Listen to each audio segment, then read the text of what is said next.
Okay, hey Robert, you know what? I didn't get all that. Could you just run through that really quickly because that was some incredible information. Well, just when you're pouring, you're doing the same thing, but when you're pouring, obviously, if you're pouring a pitch like that, then you want to pour a lot, right? Because the wetter it is, yeah, back down, yeah. Gravity's a bear. Like I was going to say another word, but I didn't. Caught myself. It's kind of like, do you guys know what ARCD is? I have ARCD. It's age-related cognitive decline. I really don't because I couldn't remember that if I did, but I really do have CRS. You know what that is? Can't remember stuff. Yes. So, Robert, what else can you tell us? Let's see. When you're doing something like this, just always think ahead. If you know you're putting CVs right here at 6 inches in, don't put no rebar in your way. Yep. Because you're gonna have to move it twice. Yep. You're gonna be like, oh, I'm ready to set this, and there's rebar in your way. But if you already knew, what is it? The 5 Ps? You know the 5 Ps? Tell me. Proper preparation prevents poor performance. One more time. Proper preparation prevents poor performance. Oh, this will be on your test. So the 5 Ps, and that goes with material. Proper preparation manpower, everything. prevents. Instead of at night drinking a 6-pack and waking up in the morning and going, oh man, I gotta send this guy this way, or I gotta get material to this guy. If you're already on it the day before, then you can drink that 6-pack and wake up in the morning and go, okay, these guys are already all laid out. You can drink it in the morning. Yep. Yeah. Breakfast first. So let's see. What else? What else could I ask you? And always be safe.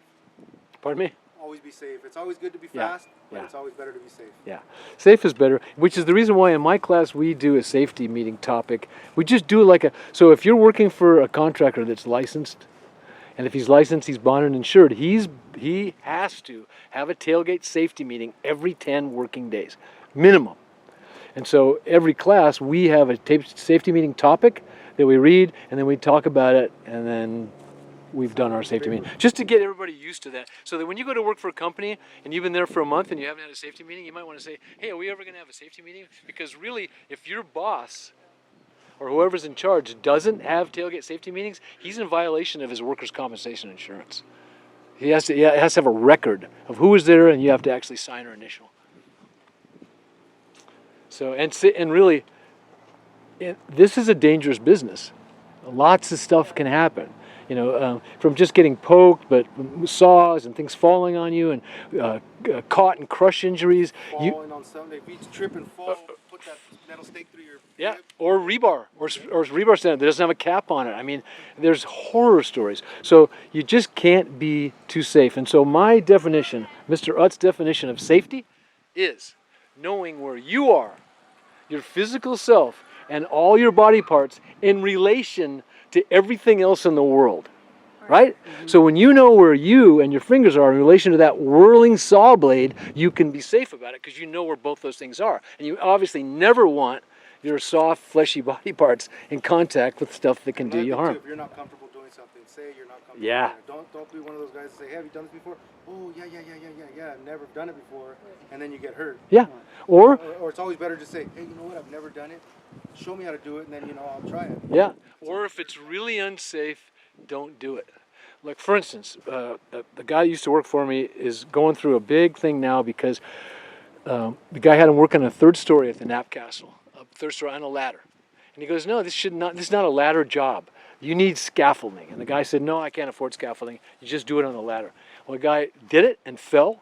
And I'd show you the pictures. More than the scaffolding. Oh, it's unbelievable. The guy's getting sued now that told him he wouldn't do scaffolding for $1.5 million. And he's probably his insurance company's going to sell for something close to that because he really messed my guy out. Now, interestingly enough, my guy shouldn't have done it, right? But he needed the money. The boss is telling him, no, get up there and do that, So at that point, you got to say, do I need this job enough or do I have to suck it up and just do it?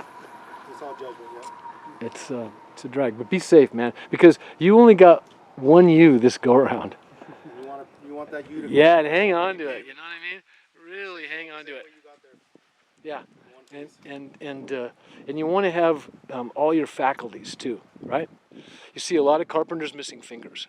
Lots of carpenters miss fingers, and really this concrete work is as much carpentry as concrete work because you don't just throw concrete into something.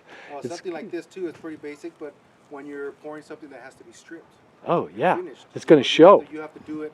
You have to form it up a certain way so you can. That's what the whole duplex nails are for, because they're easy to get to the nails. Yep. But you have to strip it and finish it. So you need to form it up in a manner where it's going to be easier for you to finish it. You don't want to lock yourself in. So Nope. when it's going off, the concrete's getting hard, you can't get your forms off. You know, you got to make it as easy it is for you, because if you're going to. Yeah. So, and what Robert's talking about is doing something like a CIP wall or something like that, where the finish is going to show. So you pour it, and when it's with the point where you can strip the form without the concrete going away, you know when to strip the form, and then you can start finishing. Because concrete, when we pull this form, we're going to have a concrete edge, what it looks like up against the form. It won't be finished versus the finishing that we're going to do on the slab. Because we don't really care that much what the edge looks like. If this slab was at this height and you were going to see this, then we'd be stripping this out so Yep. you can see the front of that. Yeah. But since it's so low, you're going to backfill up to that anyways. And as easy as this, simple slab is, and simple shade structure, you can see it's not that simple. There's a lot to it, especially if you want to do it. I mean, the thing is I'm a retired licensed contractor, and I'm still licensed, and I've done this a long time. But concrete I was never a concrete contractor. I've used concrete subs. I've used his boss forever. And I understand concrete. I understand steel and footings and all that stuff, but I haven't done it. And I haven't tied steel, so I didn't want to come out here and show you a bunch of backyard stuff, like me figuring out. That's why the man is here. Robert is the man, all the way.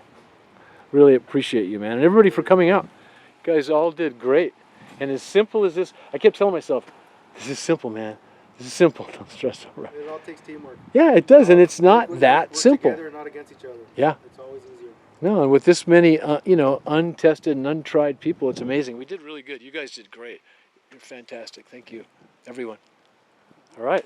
Any questions for Bob? This is the time to ask him. Did you get that applause? Yeah, good.